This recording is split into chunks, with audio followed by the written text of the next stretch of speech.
Welcome everyone to a discussion with author T.G. Sparks about gender and mythology in modern day fiction. We are hosted today, July 27th, 2024 at Charlie's Queer Books in Fremont, Washington. We are hosted today, August 3rd, 2024 at the fantastic Orca Books in Olympia, Washington. We'll be recording the video today, but don't worry, audience members will not be shown to protect privacy. Only TG and I will be on camera. TG, you have recently published your first novel, The Last Siren, with a nonprofit publishing house, Blue Forge Press.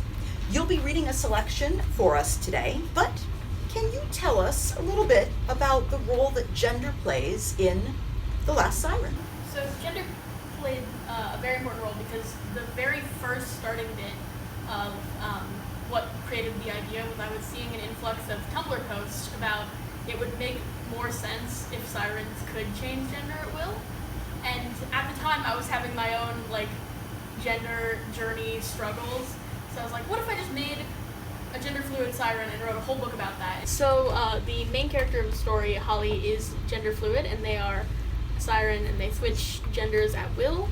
And that was a very important part of the story. It was kind of the jumping off point of why I started writing it. And also a lot of characters are non-binary and it confronts gender roles a little bit. But it plays a really big aspect in the story of talking about, okay, what is gender? What are different kinds of gender that happen? How does gender affect who you are? I got to explore various different genders and writing characters because we've got non-binary people, we've got non-binary people who experience gender in different ways too. Yes. Main character's gender fluid about that, and then we also have cis characters who are both men and women, and their perspectives get talked through. So me trying to figure out how to write male characters for one of the first times that I'd ever done that. And really make them sound authentic and true to who they are. And the crisis of how do I make someone sound like a guy?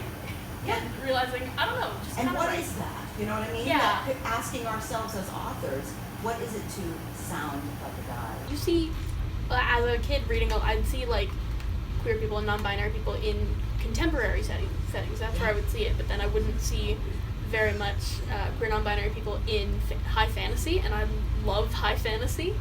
So just getting to put characters who are like me in a world that I adore. Absolutely. Yeah. So now, gender has been explored, as you well know, in every culture since ancient Sumerians in Mesopotamia, with Ayana's descent into the underworld in the 4th millennium. That's always the one I like to bring up. The Last Siren, though, takes place in an original fantasy setting. Did you draw on mythology from a specific culture, or did any particular myths really inspire your world building? So the very first thing that kind of started writing this book was, it was originally a Little Mermaid retelling. And it has jumped so far that it's almost unrecognizable from the original myth and story. But both the Disney version of the story, which was the first one I ever encountered, and then later a couple different retellings I've heard of the traditional Huns. I forgot who wrote it originally. The original Little Mermaid? The original Little It's okay, Mermaid don't worry. story, We can always put that down below the video. Hans Christian Andersen. I was right. I was getting there. Just forgot the name. Thank you, Senior Editor Jennifer DiMarco in the audience. Thank you. But the original Hans Christian Andersen, Little Mermaid, and a couple different kids' book retellings of that same story. And it's a story I've known for a very long time. I feel like it was one of the earliest movies I've ever seen. But I wanted to retell a fairy tale, and I just latched onto the Little Mermaid. And then way early in the process of writing this book, I was taken by my lovely grandmother to the Mermaid Museum, which is down on the coast by Washington. It is a small museum that has a whole bunch of different plaques of different mermaid myths from around the world. So I read every single one in there, and they just kind of took little bits from the different myths. And a lot of it is also, the sirens in this book are a creation of the Greek version of sirens, which is funny because we usually think about them as fish people, but in the original myths they are bird people instead, and for some reason pop culture has just decided they're fish people now, they're mermaids, kinda. So when you think of siren, you mostly think of the fish version, although that's not true to the Greek version, but that's where a lot of the luring men to their death comes from, along with other different cultures who don't call them sirens but have a very similar concept in their mythology. That makes a lot more sense, because especially if we talk about, the sirens and calling to sailors, a sailor would be much more likely to respond to a bird, because that would mean land, right? Yes. That's interesting. They're like winged woman with claws, and a lot more terrifying looking, actually. Yeah, that sounds a little scary. Yeah. Yeah. A little fish, I'm not really worried about a fish, but I don't know, giant talons, giant wings. Yeah, maybe a bit more terrifying. Yeah. Now, I love to diverge from our written questions, because and luckily you're always game for that. One of the things that I thought about the last time that you mentioned, that originally it was like kind of this retelling inspired by Little Mermaid, and that your first exposure was, like I think a lot of Americans, Disney. Mm-hmm. I found myself thinking about one of our legacy authors, Chris Ann Wolfe, who was a world-renowned, very beloved lesbian feminist author. And she did a series of classic fairy tales. She started with Beauty and the Beast. And she was fast to say, and my first exposure to this was Disney. And that idea of, despite the fact that a lot of folks say, a lot of these Disney animated fairy tales, they're whitewashed or they're appropriate or whatever it is. But what I love is that for open and creative minds, those stories kind of incite these journeys that wind up being incredible representation and incredibly unique. In terms of retelling other fairy tales, or starting with that as like your flashpoint, have you ever considered retelling something else, another myth or fairy tale? A couple of times. I haven't worked too closely with these ideas. Yeah. But sometimes I'll be looking at pieces I'm writing and go, oh, this kind of fits with a fairy tale, or like this specific character has an arc very similar to a fairy tale character. I've got a character who's on a little bit of like an Aladdin journey, kind of. And I think that's why they are so relevant, is you can put it in any genre. Maybe it's not the main focus of the story, but you can find fairy tales in anything because they're so universal. Yes. I have a couple ideas. I really like the Cinderella story. I want to do something with that eventually. I just don't know what yet.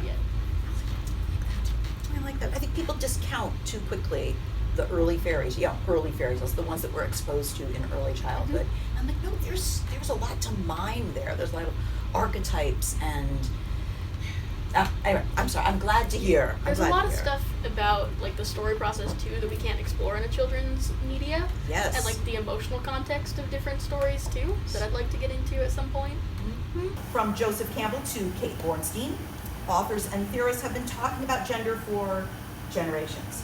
Campbell argued that gender was the male and female energies within all of us. Kate Bornstein argued that it was primarily a societal structure entirely. Modern day authors, modern day philosophers, did you look to anyone in particular when you were writing, or just within yourself? First one is Rick Riordan and the Magnus Chase series specifically, which one of the main characters of that series is a gender fluid person. And this was my first ever exposure to I think, just a not straight, not cis person in general in any story. And Alex Fierro, the character, just like really shaped a lot of my identity, because I looked at that character and went, there, I like that person. I want to be that person so much. Mirror up to nature. Yes, I see something in myself in that character. Yes. Yeah. That whole book series and Alex's journey as a character and journey with their gender was really very cool. They also could shapeshift. Like in this book, Holly can shapeshift their gender. Alex can do that as well, and I think subconsciously I kind of hold that in. Mm-hmm. Other authors that maybe didn't influence it too much because I just read their work. Yeah. I really like The Long Way to a Small Angry Planet, and looking at gender in terms of different species too, and how being able to take, okay, we have our human concept of gender. If we put it in different species, is it easier to like think about and accept? And then why is it so hard to think about that with humans too? And also compare and contrast different ideas of what gender is in a way that doesn't too much take away from the story. It's still very much a part of the world building. I also really like Tasman Muir and the Locked Tomb trilogy, starting with Gideon the Ninth, and just the way that they play with gender roles, and also gender roles in fantasy too, or whatever Gideon the Ninth is. It's not quite fantasy, not quite sci-fi, but it's really good. Yeah. But in a fantasy type structure, playing with gender roles, and like, do we really need gender tied to any of these specific roles, or can it just be a thing in this society that doesn't have to do with gender? Yeah. Yeah. What is the role of gender in each Yes. original society? Yeah. I think that so often when authors are world building, whether it's like you said, fantasy, science fiction, a hybrid, alternate reality, they gloss over gender. Gender becomes the we'll just carry that over as it is. And I'm like, why? Why? Why? It's like the gender roles are such a like focal point of how we've built society and how we view society, that to just carry them over to a new world is, I don't want to say lazy, but like, No, it's okay to say lazy. A little bit. Yeah. You could do so much, and like, how would this history you've created think about gender? Would it stay the same, or would the different experiences in history change how the society views gender? Mm-hmm. On a personal level, how did your own journey with gender identity influence The Last Siren and vice versa? Very much. Can you talk to us about the personal and the fictional, how it mirrored or diverged from one another? Yeah, so when I started writing The Last Siren, I was figuring out my own gender journey. I was not quite sure where I was. I have now figured out I am a trans man who presents pretty femininely sometimes. But at the very beginning of writing this, I thought I was gender fluid, and that's totally valid. That is a cool stage of being. Gender fluid people are awesome, but it wasn't quite right for me. And so I started writing this gender fluid character, and I'm like, I want to see myself in media. And I was dealing with a lot of gender dysphoria, so having Hallie not experience any of that and just be totally calm in their identity while the rest of their story was happening was really comforting in a way of like, I can be that, I can not have this. But it also kind of cemented in writing that I was not gender fluid, because I was looking at, okay, what actually is the switch? What do I need to switch about the writing style, or like how they think when they're a different gender, and realizing, okay, it's not much, not too much, but also I don't think I do this. And similarly, this is a split perspective kind of story. So I have a couple scenes where we are from the perspective of a female character who's very masculine, Audra, and looking at Audra's character and the fact that they are very masculine, still a princess, but also like fighting, wearing pants and stuff, and realizing, okay, I'm not quite that either, because the fact that she's a woman is still very much part of her identity and how I wrote her, and realizing, I don't know about that. But then I started writing the two princes in the story, Mel and Cassius, and going, okay, I have not written men before. What do I need to do to write men? And trying to figure that out, and eventually realizing, okay, it's not that different, but the little differences that there are, I identify with a lot more than the female characters I'm writing. And kind of over the course of writing this story, I figured out myself and got a lot more comfortable in my identity. And also looking at the two non-binary characters, I had a lot of thoughts about, I like wearing pants. That is why I think I'm a man. But girls can wear pants too, right? And trying to like get over that hurdle to get to, okay, anyone can wear pants, clothes don't have gender, but I'm not a woman. Yeah. Yes. Will you circle back to writing male characters for the first time? Yes. And how did you get yourself into that headspace? Did you find yourself like going, wow, what do I actually feel? Or did you look at other authors, other characters? I was looking at other authors. Specifically, I think during this time, it was Aidan Thomas was one that I was reading, and his books are the book Cemetery Boys is a gay relationship, and I don't think we ever switch into a female perspective. Mm-hmm. But I was reading that book, and they both die at the end. Whose author I'm forgetting, but it's such a good book. And both of those are male main characters from their perspective, and just reading those and going, okay, I'm looking at this, what's different from the books with female main characters? Yeah. And there is a little bit of a difference in the way it was read in my head that I was looking at. I think part of it is just voice, and like, one of them, when I'm reading it, sounds very masculine, Mhm. and one of them sounds feminine, and a little bit of that just coming from knowing the gender of the character. Sure. So it's not actually that much of a change, but it's the little bits of flavor and character that you add Mm-hmm. that do change how you're thinking of them in your head. Mm-hmm. I like that a lot. I think it's so important for authors to not just assume, well, all characters are going to sound and think and present themselves in the fictional story in the same way. I'm like, that's not authentic people then. Those are caricatures, I always say to our authors, push beyond that. I really feel like in The Last Siren,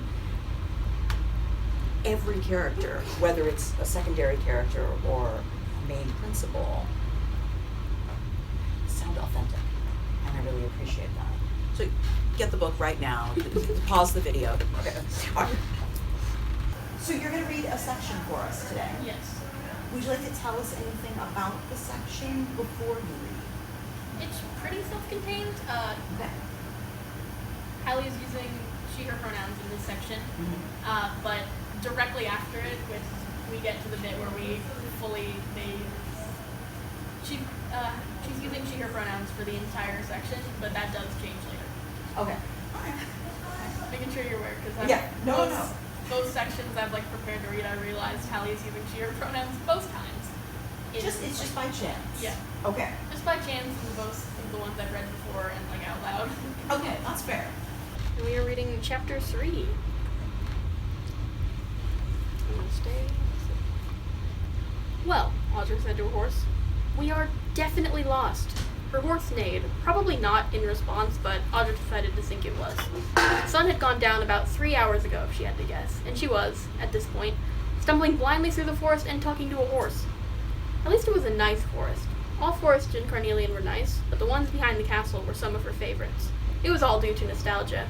She and her mother had used to go for rides through the forest. The trees were a mix of evergreen trees with thin branches and spiky, needle-like leaves, and massive old growth trees. They had grown on the island for longer than there had been a kingdom here, and it showed in their size and the thick moss that grew over them.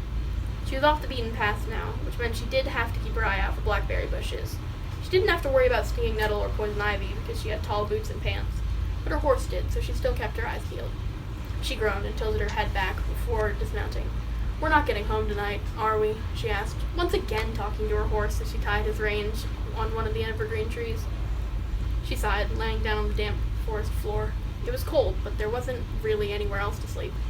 At least it was mossy and not rock hard. Through the evergreen tree branches, Audra could see the stars. She could recognize a few constellations, but had never taken the time to learn them. She did know the stories, though. Stars were created as a way for the gods to view the world, little eyes to see everything. It's said that if you ask something of the stars, one of the gods will respond. Audra sighed. I can't believe I'm doing this, she mumbled. Picking a random star in the sky, she started speaking to it. I want someone to talk to, she said. I want to have a conversation with someone that isn't a horse. She wasn't expecting anything to happen, but then she could hear a noise she hadn't heard before. It sounded like a voice. A girl's voice, if Audra had to guess. High in pitch. She wasn't singing any words Audra recognized, but it was beautiful nonetheless. One of the most beautiful things she'd ever heard, honestly. It was faint, like it was coming from some far-off place. So, with nothing to lose other than time, she decided to follow it. Eventually, Audra reached a rock face.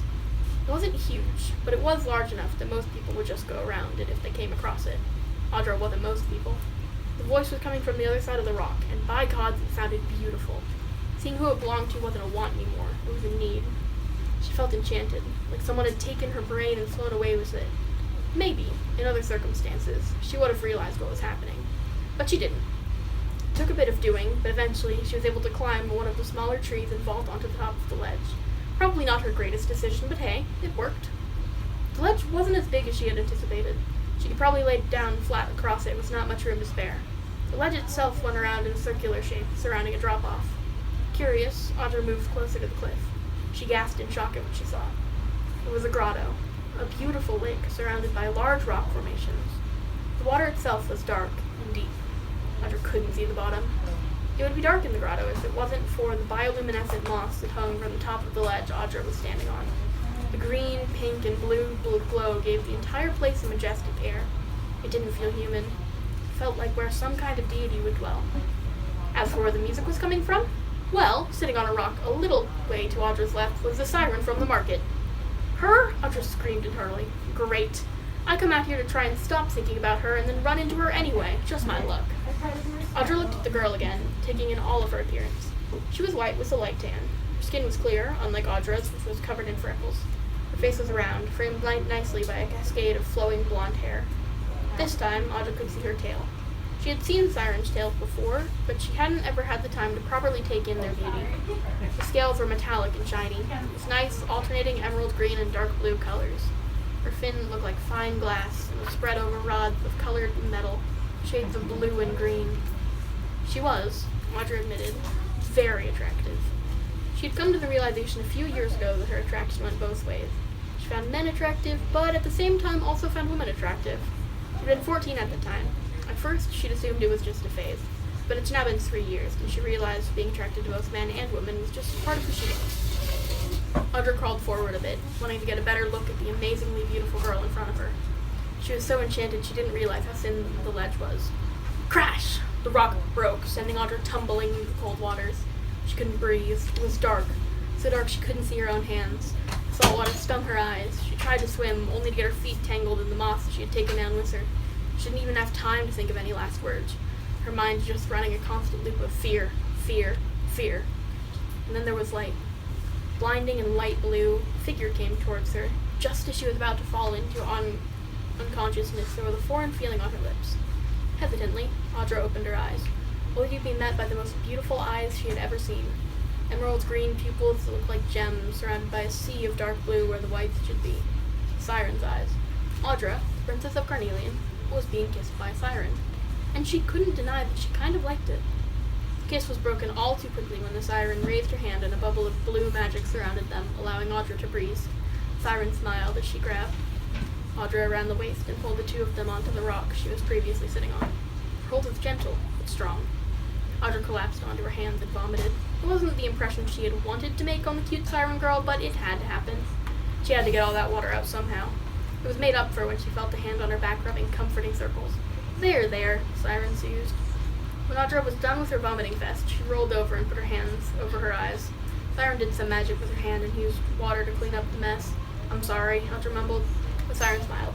No need to be sorry. Everyone has to vomit sometimes. Would have happened sooner or later. She stuck out a hand as Audra sat up, and she admired how the patches of scales around her wrists looked like gauntlets.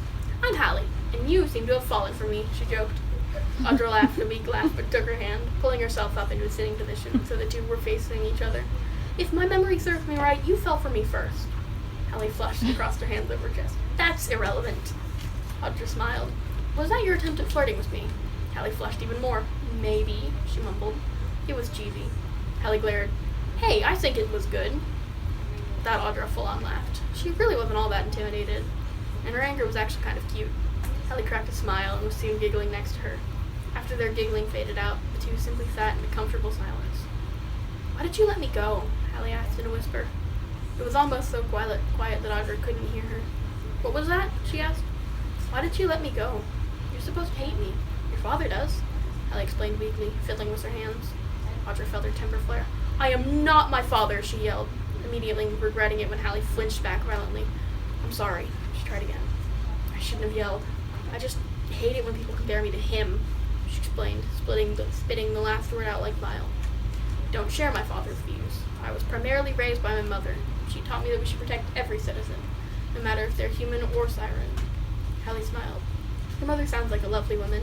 Audra looked down. She was. Was? She's gone. Hallie still. Oh, she eventually said.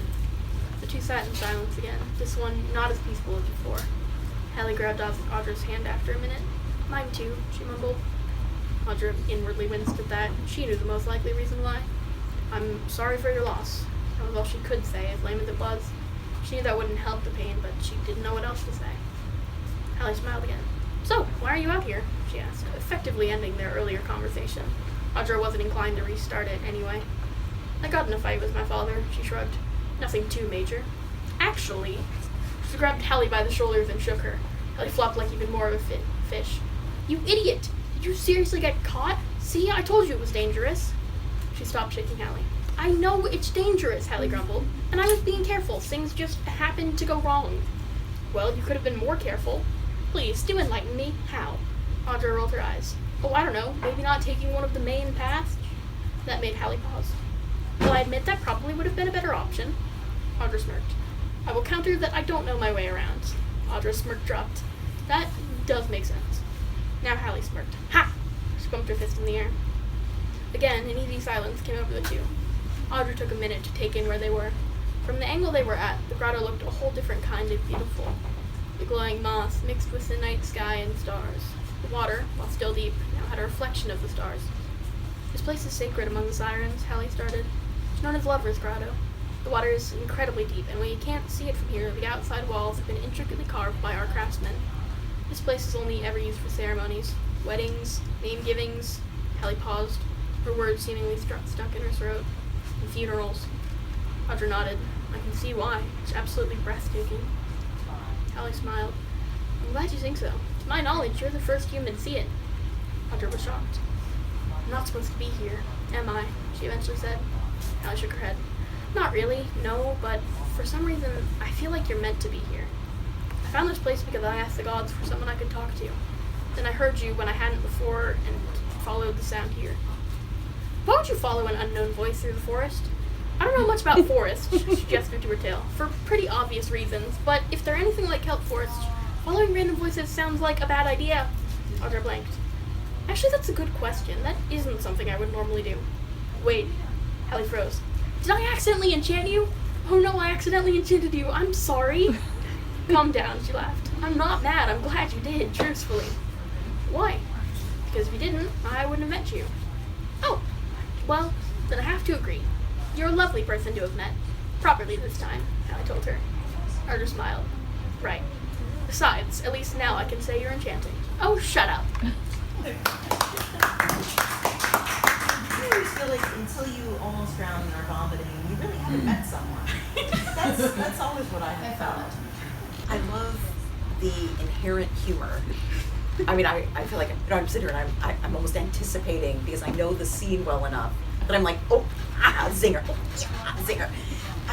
But I love that you don't shy away from it. You know, a lot of high fantasy, it takes itself so incredibly seriously. And I'm like, do you really think that everyone just goes, stoically, I'm an elf, I'm Sauron, I'm an, whatever it is. And I love that you embrace that. Also, I think when we're talking about authenticity of characters, I love the little fist pump, the gotcha, the yes, the, oh yeah, so anyway, because that's how people speak. Yeah.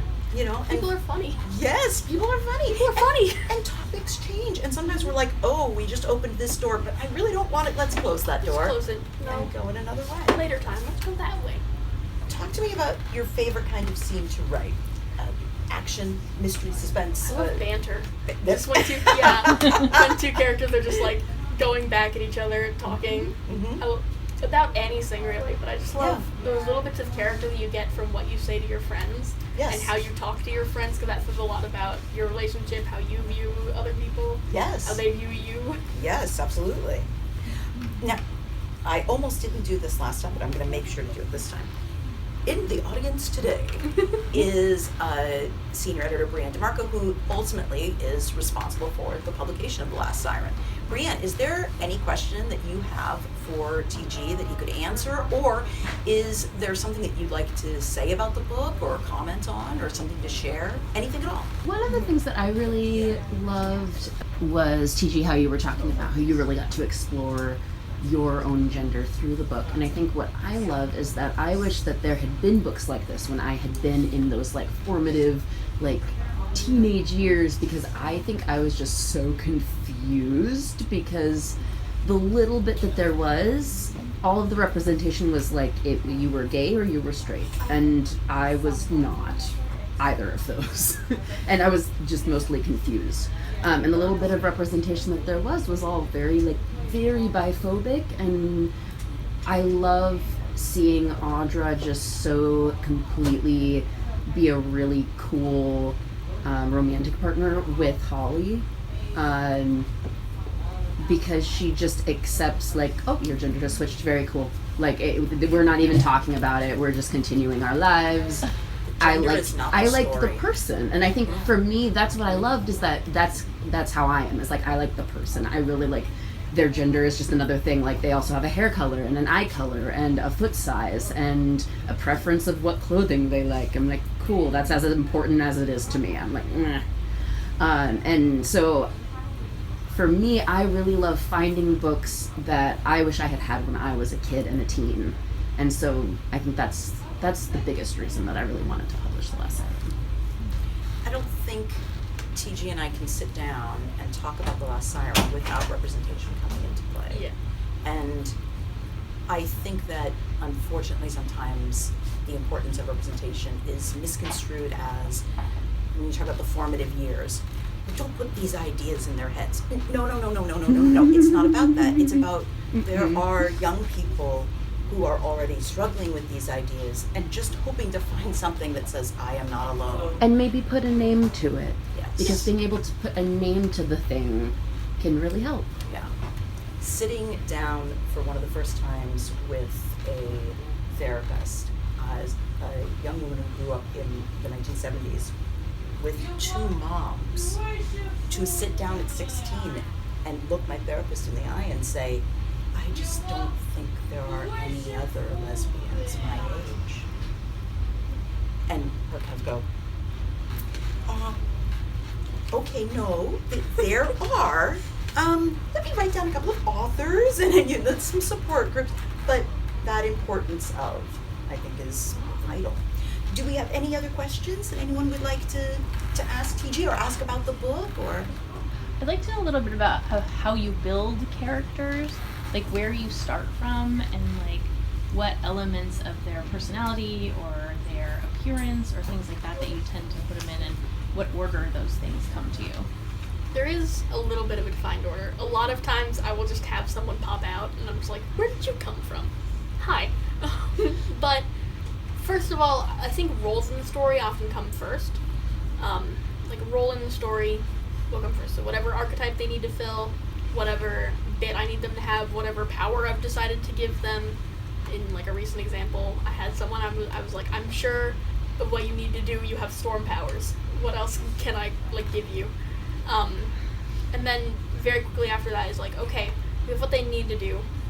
Why are they doing it? Is the next bit, and that builds backstory, and that builds backstory, and then from backstory you get to, okay, what is their temperament like? With all of this in knowing all of this about you, what is your temperament like?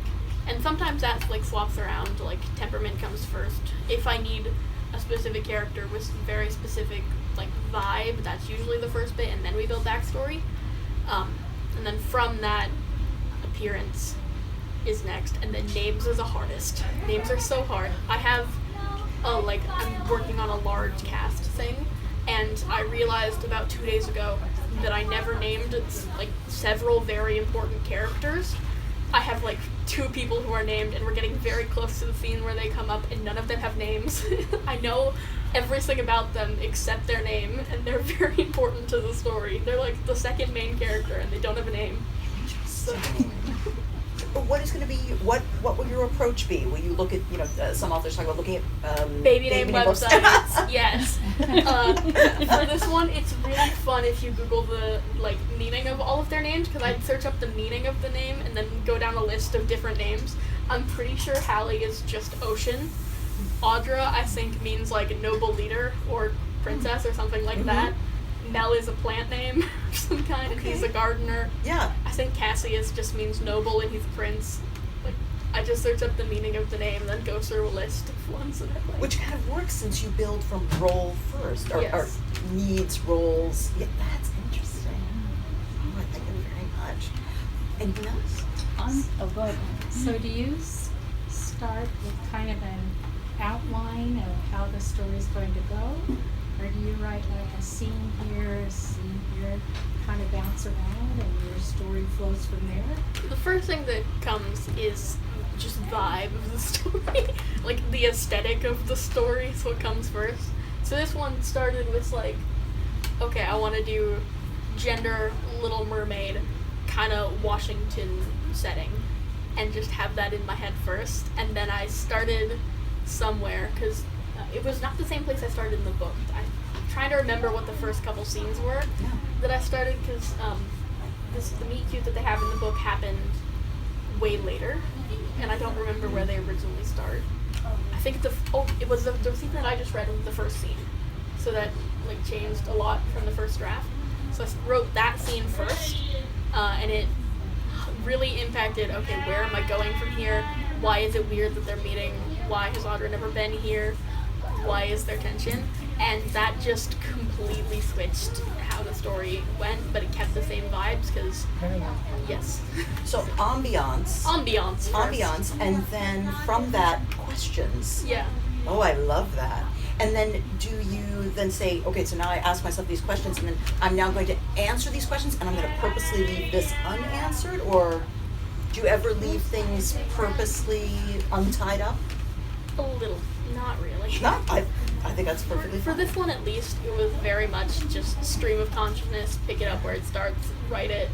If it ends, cool. I'm thinking maybe 3 scenes ahead at any given time, because I was writing this on my school computer in the back of a classroom when I was supposed to be doing schoolwork.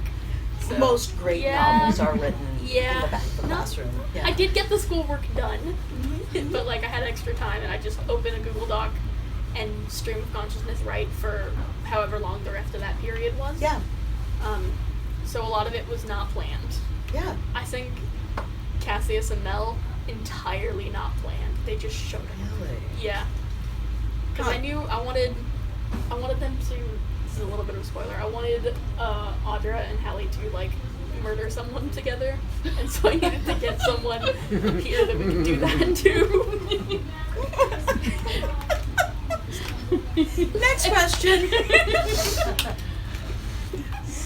Speaking of that, like, tell me about writing a villain, particularly a male villain. Like, how did that come about? Was that an easy process? Was it hard? I think, because it's vibes first, a lot of the times I have to create the villain. You know we're going to as get you I'm a going. t-shirt now that says vibes first. Vibes first. There was no villain originally. So, and I was writing at a time when I was just starting to get onto the internet and just starting to look at news. And so a lot of, specifically politicians who were making, like, anti-trans laws were these kind of larger-than-life figures who seemed very evil in my eyes.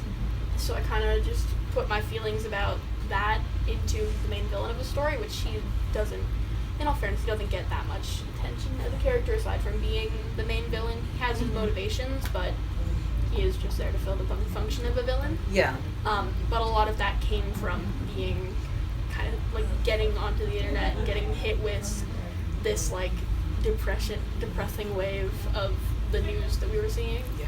And my thoughts on that and how would you actually fight that? Mm-hmm. Yeah. I like that even, I don't know if influenced, but even influenced by the news, you're still writing to inspiration. You know, it's like this is making me think of and moving from there. That I really like. Brianna, or other questions, you guys?